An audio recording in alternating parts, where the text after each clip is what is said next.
やっほー、皆さんこんにちは、くみです。今回の動画も見に来てくれてありがとうございます。今回は私のポッドキャストエピソード32撮っていきたいと思います。今日の日付は2月の16日です。2月16日の月曜日にこのポッドキャストを撮っています。みんな今週どうだった？バレンタインでしたね、週末。そう、バレンタインデーで私も彼の方からね、お花をいただいたんです。じゃーん。めっちゃ可愛いよね。めっちゃ可愛いお花が届きました。嬉しいです。はい、皆さんもご存知だと思うんですけど、日本のバレンタインデーってちょっと海外のバレンタインと違って、海外のバレンタインって結構、恋人同士の日っていう感じじゃないですか。なので、どっちかというと多分男性側がリードして、女性を素敵なディナーに連れて行ったりとか、男性がお花を買って女性にプレゼントしたりとか、そういう感じのイメージがあるんですけど、で、女性も多分何かプレゼント用意したりする人もいるんじゃないかなって思うんだけど、日本のバレンタインって結構もう女性が男性に何かをする日っていう感じなので、皆さんご存知だと思うんですけど、日本人はね、手作りのチョコを夜な夜な作って、はい、好きな男性にあげたり、好きな人がいなかったら、友達同士にあげたり、お世話になってる職場の先輩とかにあげたりするんですけど、はい、ちょっと違いますよね。日本のバレンタインと海外のバレンタイン。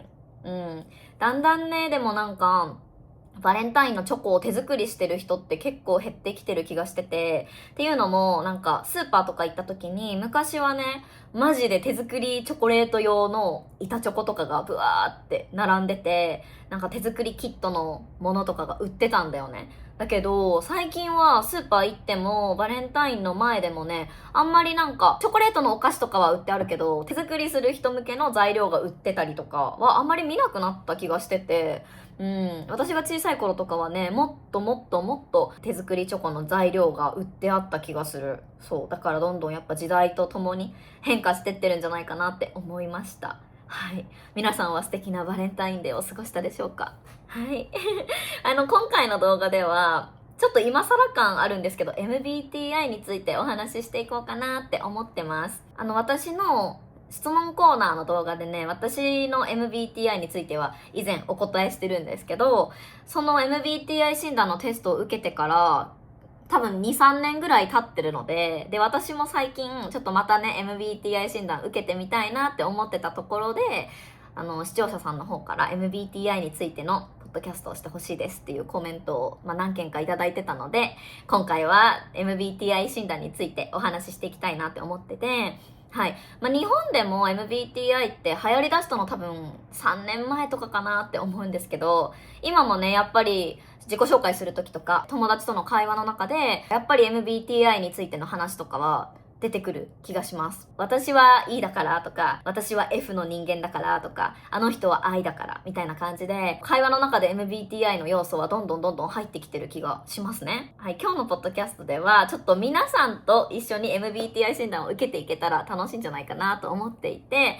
はい、私実際に今から MBTI 診断受けていこうかなと思ってますので、みんなもね、一緒に日本語バージョンの MBTI 診断受けてみてもらえたらと思います。日本語で受ける MBTI 診断と英語バージョンの MBTI 診断と結果が変わったりするんですよね。面白いんですけど、ちょっと言葉のあやというか、言語によって MBTI 診断の結果が変わってくるっていう、そう。なので皆さんももしかしたら自分の母国語で受けたバージョンの MBTI と日本語で受けた MBTI ってちょっと変わってくるかもしれないので楽しんでみてもらえたらなと思ってます。日本人に一番多い MBTI とかも皆さんとお話できたらなって思ってる。はい、じゃあそれでは早速本題に入っていきたいと思います。はい、皆さんは MBTI 診断受けたことがありますか？まず最初にね、MBTI 診断について軽く紹介したいなって思ってるんですけど、皆さん大体知ってると思うんですけど、MBTI っていうのは4つのアルファベットで自分の性格をね、表してくれるんですけど、16タイプに分かれます。大きく。はい。私ちょっと見ながら説明しますね。まずね、MBTI の一文字目っていうのが、E か I かが来るんですけど、これは興味関心の方向を表していて、外向型の E と内向型の I に分かれます。はい。で、E の人、外交型の人は、やっぱり社交性があって、周囲の人と、周りの環境とっていうのをすごく重視するタイプの人間らしいです。で、内向型っていうのは、人前に出ることがあんまり得意じゃない。で、自分の内面とか個人的な価値観を大切にする人たちっていうタイプみたいです。はい。で、MBTI の2文字目は、感覚型の S と直感型の N に分けられていて、感覚型の S の人は現実主義。で、直感型の N の人っていうのは理想主義っていう感じです。簡単に言ったら。MBTI の3文字目は意思決定の基準っていうのを表していて、思考型の T っていうのと感情型の F っていうのに分けられるみたいです。はい。思考型の人は本当に論理的に考える人ですね。人の感情とかに重きを置くよりも事実とか論理的思考で物事を考える。で、感情型の F の人っていうのは事実とか論理的に考えるというよりかは本当感情を大切にするタイプの人ですね。自分がどう思ったとか相手がどう思うかとかそういうのに基づいて物事を考えるタイプの人です。はい。で、次の4文字目ね、MBTI の4文字目っていうのが判断型の J と知覚型の P っていうのに分けられるみたいです。はい。簡単に言うと J の人は物事をすごい計画的に取り組む感じの人で、 P の人は計画的というよりかは臨機応変にその都度物事に柔軟に対応していける人っていう感じですね。はい。なんとなく分かったでしょうかこれでね、MBTI っていう4文字、自分のアルファベットが決められるんですが、その4文字の後にね、さらに A か T に分けられるんだけど、A の人は自己主張派の人、T の人は慎重派の T っていう風になってるんだけど、そう。A の人は結構、なんて言ったらいいかな。自己肯定感が高い感じの人かな。すごいポジティブで、自分に自信があるタイプの人ですね。はい。で、T の人っていうのは結構完璧主義が強くて、ストレスを受けやすかったり、周りの評価とか意見とか気にしたり、はい。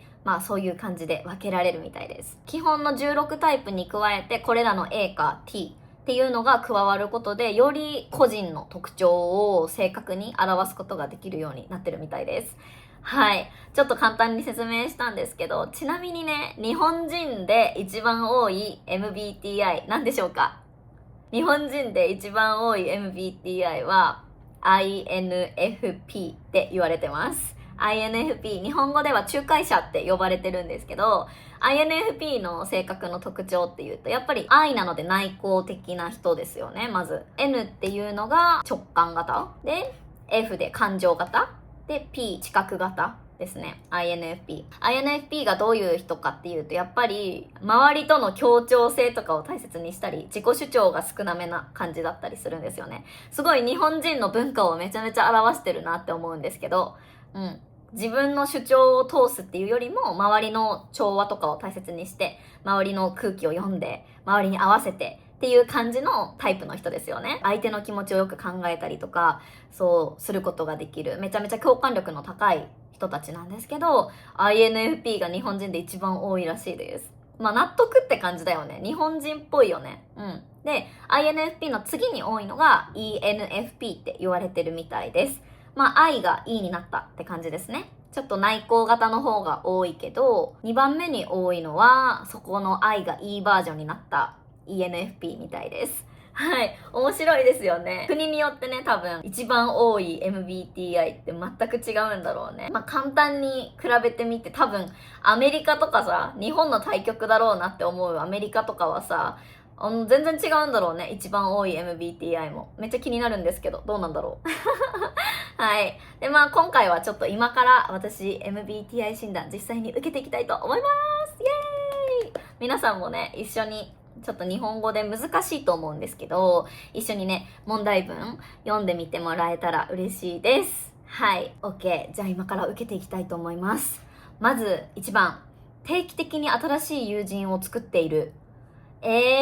どうかな。もう最近はあまり新しい友達を作ってない気がするな。定期的にって言われると、時々そりゃさ、新しい環境に行った時に作ったりはするけど、絶対に半年に1回は新しい友達作ろうとか、そういう感じでやってるわけでもないし、定期的にって言われると違う気がしますね。そう思わないに丸をしたいと思います。でも私結構新しい人と出会ったら、普通に仲良くなったりできるタイプなので、ちょっとこれぐらいにしとこうかな。はい。次、単純明快なアイディアよりも複雑で斬新なアイディアの方がワクワクする。単純明快っていうのは本当にシンプルなアイディアってことですね。で、私は複雑なものが嫌いなので単純明快なアイデアの方が好きです。なのでワクワクしないですね。そう思わないに丸をしたいと思います次、事実に基づいた議論よりも感情的に響くものに説得力を感じる。私はね、本当にね、事実とかよりも感情を重視するタイプですね。なので説得力を感じる、そう思うに丸します。自分の生活と仕事の空間は清潔で整理整頓されている。そんなに汚い方じゃないと思うんですよね、私の生活空間って。で、結構汚いなって思ったらちゃんと掃除とか整理整頓はするタイプなので、整理整頓されているに丸をしたいと思います。大きなプレッシャーがあっても通常冷静でいられる。これはね、結構私プレッシャーとか緊張することがあっても強い方だと思います。冷静でいられる方だと思います。なのでそう思うに丸をしたいと思います。次、人脈を広げたり見知らぬ人に自分を売り込んだりするのはとても大変だと感じる。これがね、昔は本当に全然大変じゃないと思ってたんだけど、日本人に対して人脈を広げたり見知らぬ人に自分を売り込むっていうのは結構得意。けどこれがアメリカに行った時、アメリカで英語で知らない人に出会って自分はこういう人間なんだよって売り込むことができたかっていうと、それはそんなことなかったかもな。すごい難しいなって思ったかも。これどうしたらいいかな。言語によってだね。だから多分英語に自信ができてきたら、私多分自分を売り込んだりするのが別に大変じゃないと思うんですけど、言語的に自信がなかったからすごい大変だなって思ったんだと思うの。だから普通に日本語で考えると全然大変じゃないと思う。だからそう思わないだね。でもこれぐらいにしとこうじゃあ次、仕事に優先順位をつけ効率的に計画を立て、期限よりかなり前に完了させることが多い。はい。優先順位はね、すごい大切だと思うよ。私の仕事で結構期限がある仕事とかがあまりないから、自分でやってるしね、お仕事も。YouTube とかも別に期限とか特に決めてないから、これはどうかな。私は期限よりも前に完了させることが多くないかも。昔は宿題とかちゃんと計画的にやってたタイプだったんだけど、かなり前に完了させることが多いかって言われるとそうなことないですね。けどちゃんと期限内には終わらせるよ。期限内には終わらせるんだけど、かなり前に完了させるってことはないです。はい次、数字やデータより人々の物語や感情の方があなたに力強く響く。これはさっきも言ったんですけど、私は結構数字とかデータももちろん大切なんですけど、事実なので、けど感情とかの方を大切にしたいって思う。だからそう思う。次、予定表やリストなど整理管理ツールを使うのが好き。これに関しては自分のスケジュール帳とか持ってないし、こまめに使うタイプじゃないので、意外とそうじゃないかも。トゥードゥーリストとかも全然作らないしね。頭の中で考えるよ。今日何しようなとか。でもそれをリストにすることはないね。だからそう思わないにします。次、些細なことでも間違えると自分の能力と知識全般を疑ってしまう。これは絶対ないねこれはそう思いません私ならできるっていう自信がある。謎の。次、事前のアレンジなしに自分が興味のある人のところに行って話しかけるのは簡単。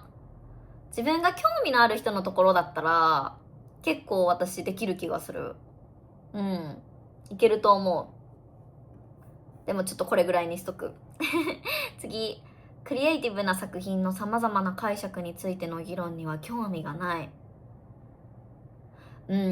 なんか例えばね、美術の作品を見に行ってこの作品はこうだと思いますみたいな、そういう解釈について語るっていうのは私あんまり好きじゃないかも興味ないかもはい、そう思います。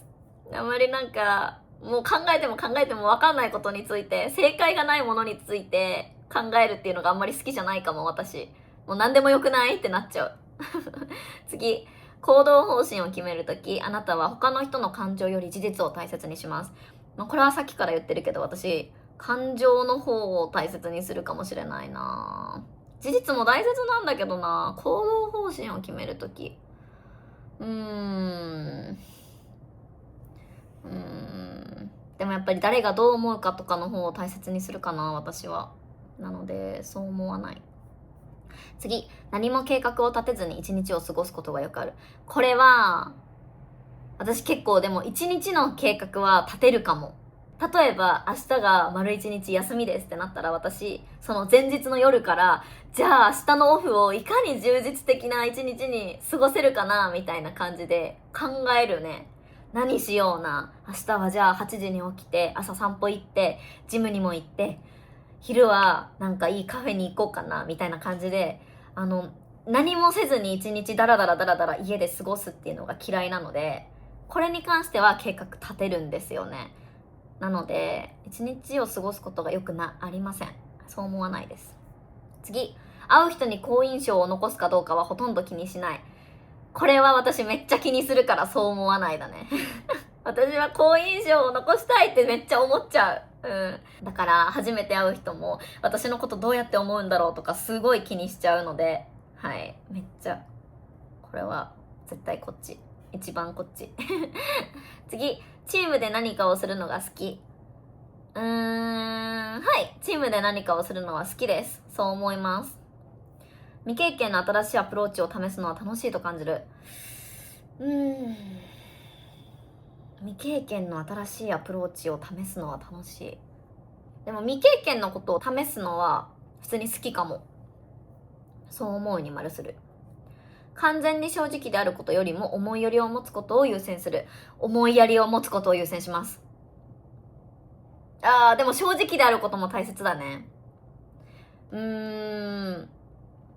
えばこれは結構人によって違うかもしれない。パートナー、恋人とかだったら私は常に正直でありたいよ。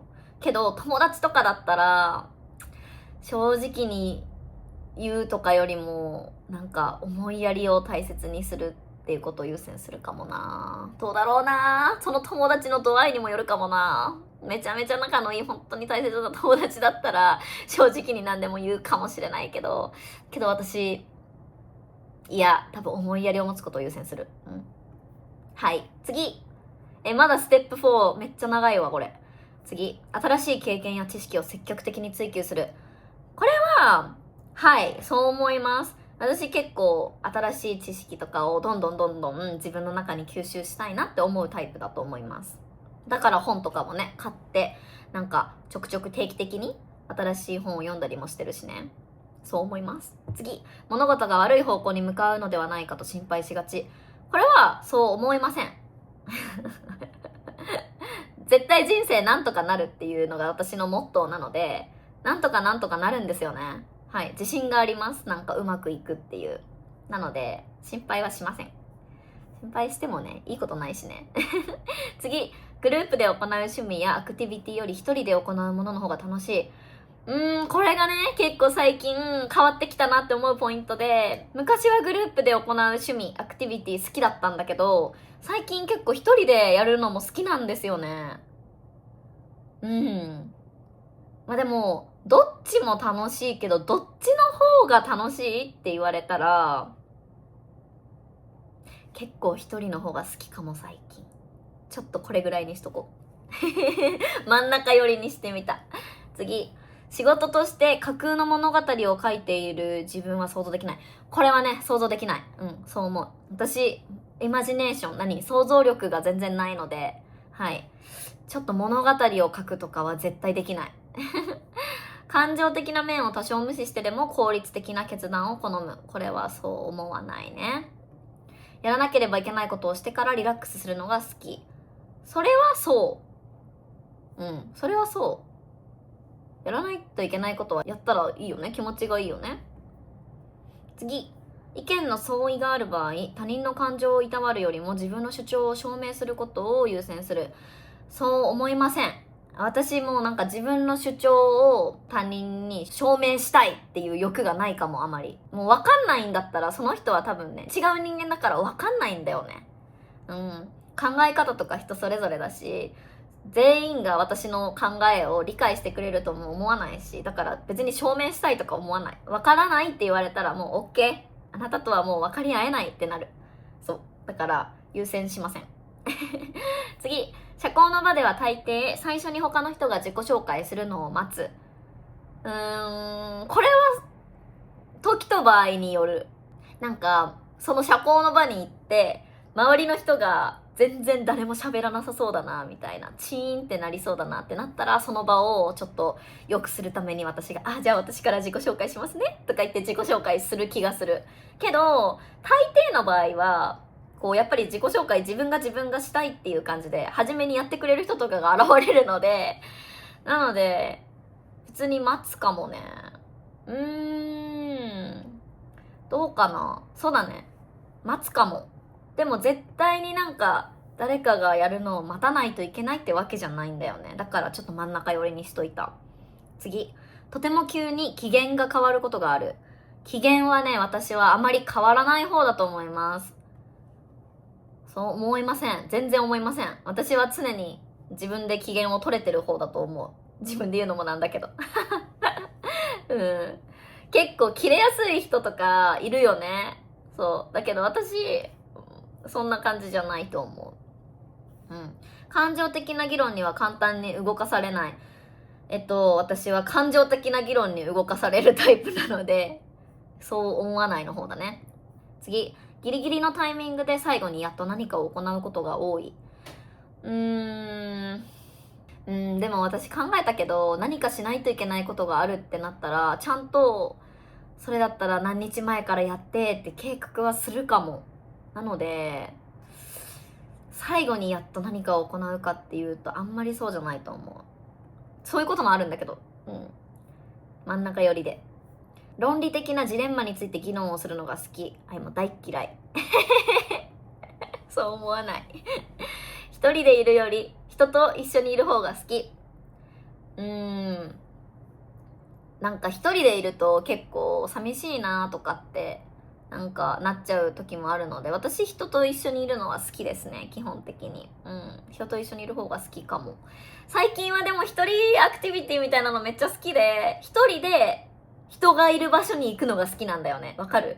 別に誰かと一緒じゃなくてもいいの。てか一人がいいの。一人の方が気が楽だから。けど一人で一人の空間にいるんじゃなくて、一人で公共の場に行って一人でその周りの人たちが生きてる様子を見ながら本を読むとか、なんか人のエネルギーを感じるのがめっちゃ好きだなって最近気づいたの。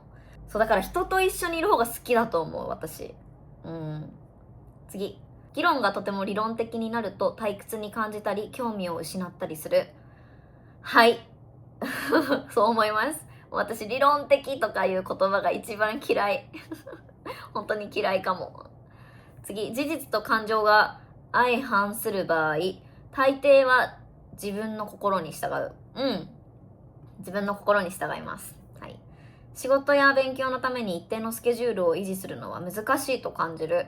なんか私は毎日同じルーティーンで同じように生活するっていうよりも、今の仕事みたいに結構自由が利いて、日によってスケジュールの違いがあって、でやっぱり日によってじゃあ今日はどうしようって考えながらなんか過ごしていくのが楽しいなって思うので、一定のスケジュールを維持するのは難しいと感じるかも。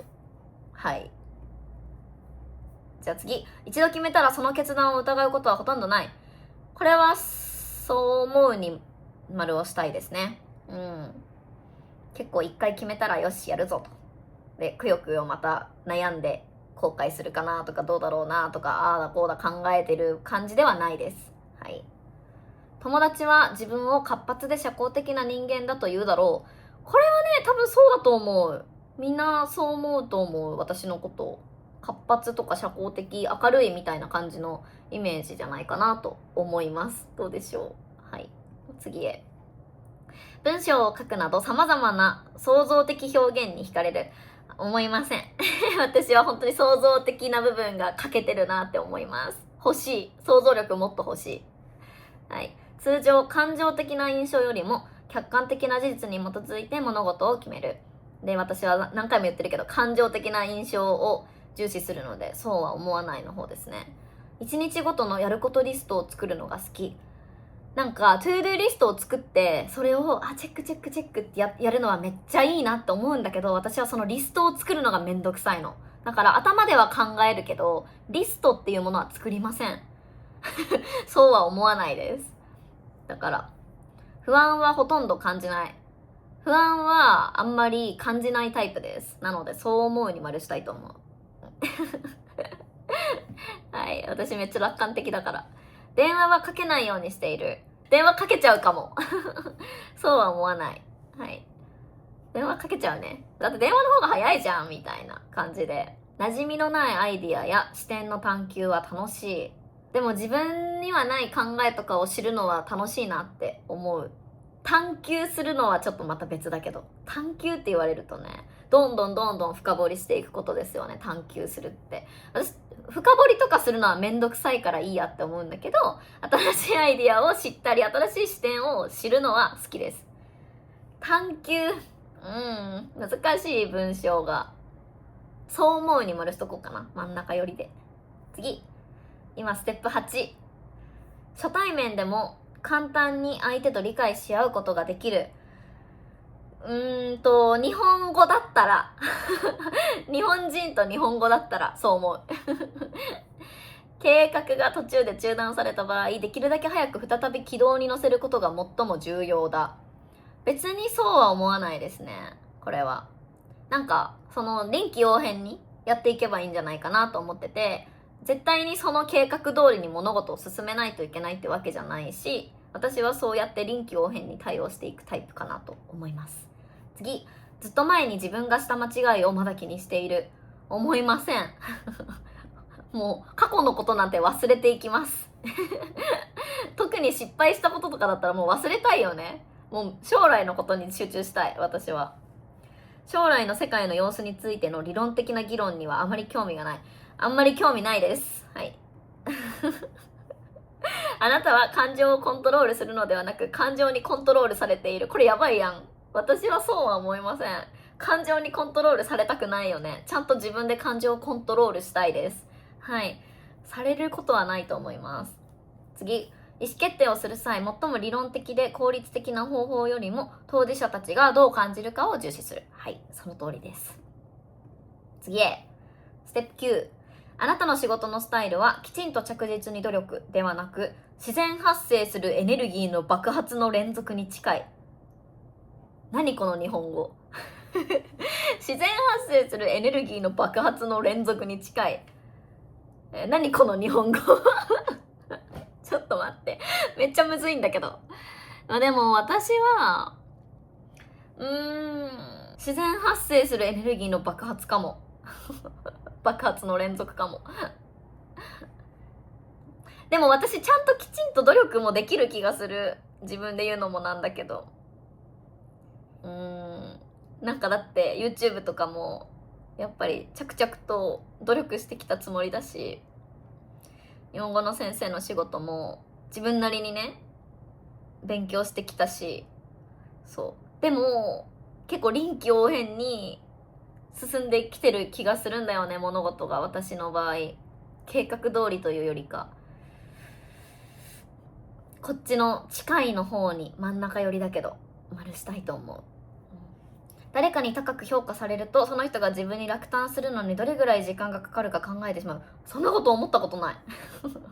なんでそんなこと考えるんだろう。私は絶対に評価されたらやった嬉しい、もっと頑張ろうってなっちゃう。はい。ほぼいつも単独で作業する仕事は魅力的だ。そう思わない。だってさ、これってさ、単独で作業する仕事ってさ、多分工場とかで本当に黙々と誰とも喋らずにこうやるって感じだよね。私の仕事は確かに一人だよ。一人だけど、こうやって生徒さんとお話をしたりね、毎日。誰かと絶対会って、対面じゃないけど、会って会話をしてとか、誰かと一緒にね、そうやって触れ合う仕事なので、それは好きなんだけど、もう単独で誰とも交流がない仕事っていうのは嫌ですね。魅力的だと思わないです。はい。私にとっては。次。抽象的な哲学的問題についてじっくり考えるのは時間の無駄だと思う。時間の無駄かどうかは置いといて、それが役に立つとか、そのじっくり考えることについて何か新しい発見を得るとかはあると思うんだけど、もちろん。けど私は本当に嫌いですね。抽象的な何かについて考えるっていうのは嫌いです。そう思うに丸します。はい。静かな隠れ家のような場所より人がたくさんいて賑やかな雰囲気の方が好き。私は人がたくさんいて賑やかな雰囲気が好きです。なんかエネルギーを感じれていいです。次、ある決断が自分にとって正しいと感じれば、それ以上の根拠を必要とせずに行動することが多い。そう思う。結構ね、私なんかもう根拠とか理論とかそういうのよりも、なんか直感でこれしたい、これがいい気がするって思ったらそれに向かって突き進んでいく感じですね。はい。最後ステップ10です。ここまで見てくれてる人いるのかなはい。ここまで見てくれた人は、なんか知りたいので、ここまで見てくれた人は、コメントしてほしいんだけど、じゃあ、ここまで見てくれた人は、私ビール好きなので、ビールの絵文字つけてくれると嬉しいです。コメント欄に。ビールの絵文字、お願いします。次、精神的にいっぱいいっぱいだとよく感じる。たまにはもちろん、なんか私、もういっぱいいっぱいかもというか、ちょっとなんか最近もうダメかもみたいな感じでなることもあるけど、よく感じるわけじゃないですね。はい。そう思わないという方に丸したいと思う。一つも手順を省くことなく順序を追って念入りに物事を行う。そう思わないです。結構、ここのステップいらなくねって思ったら全然省くタイプです。はい。明確な手順を踏まなければいけない仕事よりも、創造的な解決策を考える仕事を好む。難しいね、これもまた日本語が。でもそう思うかも。なんか、説明書とかに沿って何かを進めていくとかも結構もう、もう嫌だってなるので、なんか感覚で物事をね、組み立てたりとかしちゃうタイプなので、私はこっちかなと思います。けど、この辺にしとこう。次。意思決定をする際は、論理的な推論よりも感情的な直感に頼る傾向がある。そう思う。論理的な推論とかは私の頭の中の辞書にないっていう感じです。次。締め切りを守るのが苦手。締め切りはちゃんと守ります。はい。そうは思いません。締め切りはちゃんと守れる。自分に関連する物事はうまくいくだろうと自信がある。恥ずかしいんですけど自信があります。そう思いましたいと思います。終わったよ。待って、メールアドレスはちょっとやめとくね。女性で結果見ます。じゃん。エンターテイナー ESFP でした。ESFP の A になりました。やっぱりね、想像通りでした。はい。なんか昔受けた時 ESFJ だったんですけど、そう、J と P が結構ね、半々くらいで。で、なんか最近ね、私 P なんじゃないかなって思ってたの。そしたらやっぱり ESFP だったわ。ESFP の性格をちょっと言いますね。情熱的に生きるタイプで場を盛り上げるのが得意でしょう。周りの人を巻き込みながら、平凡な瞬間さえもエキサイティングな冒険に変えてしまう驚くべき能力を備えています。だって、持ち前の優れた社交術。多くの人を引きつける魅力はあなたのスーパーパワーです。って書いてあります。はい。面白い。見て見て見て。性格特性出てきたよ。外交型が 72%。現実型だね、私。現実型が 71%。感情型 99%。これ、ほら見てください。やっぱり計画型と探索型が 53% で、本当に私半々くらいなんだよね。ちゃんと計画を立てる面もあれば、もう計画立てるの本当に嫌だみたいな感じで、もう直感でなんかもう動いていくみたいなところもあるというか、なんか本当に計画立てるよりも、すごいもう臨機応変にその都度その都度やっていくっていう場面もあって、これ本当半々なんだろうね。これがすごい今しっくりきてる、エンターテイナーっていうのは、結果が。前は ESFJ でめっちゃしっくりきてるなって思ってたけど、なんか最近変わってる気がするなって思ってたけど、やっぱり変わってました。ESFP だって、キャリアパス見てみよう。変化に富む環境を好む外交的なタイプなので、営業、エンターテインメント、教育、イベント企画などの分野に惹かれることも少なくないでしょう。だってやっぱりワクワクする感じをね、求める気持ちを大切にしながらも、仕事で求められることにきちんと対応するバランスを取ることが重要です。持ち前の対人スキルって書いてある。やっぱりなんかでも今の仕事は私にすごいぴったりな気がするんです。はい。なんか面白かった。はい、どうだったでしょうか。 MBTI 診断受けてみたんですけど、皆さんは私の MBTI 診断をしている様子を見てどう思ったでしょうか。みんなの考え方と私の考え方全然違ったかな。どうだったでしょうか。はい、もう私は結構分かりやすいぐらいに E、S、F、あとP と J のところは結構真ん中辺だったけど、感じでね、すごい明らかな方だったかなと思うんですけど、どうでしたか？皆さんもぜひこのポッドキャストを見て MBTI 診断受けてもらったら嬉しいなと思うし、もしね、もう自分の MBTI 知ってるよっていう人がいたら、コメントでぜひ皆さんも教えてください。すごい楽しかったです、私は。自分でもう一回受けてみて。改めてこうやって受けてみると、なんか自分の考え方をより理解できたし、そう本当に私は論理的とか抽象的みたいなものが嫌いなんだなっていうのすごい分かった、改めてはい、結構ね、日本語の問題文がちょっと難しかったかなと思うんですけど、私も問題文読みながら声にしながら読んでみて、漢字の読み方とかもね、みんなも勉強できたかなとは思うので、はい、この動画も楽しんで見てくれたなら嬉しいです。はい。じゃあ今回の動画はこんな感じで終わろうかなと思います。今回の動画も長くなったと思うんですけど、最後まで見てくれた皆さん、本当にありがとうございます。はい。今回の動画もいいなと思ったら、グッドボタンとチャンネル登録とコメントを残してくれると嬉しいです。はい。皆さんの MBTI は何でしょうか？楽しみにコメント待ってます。はい。そしたらまた次の動画でお会いしましょう。バイバーイ。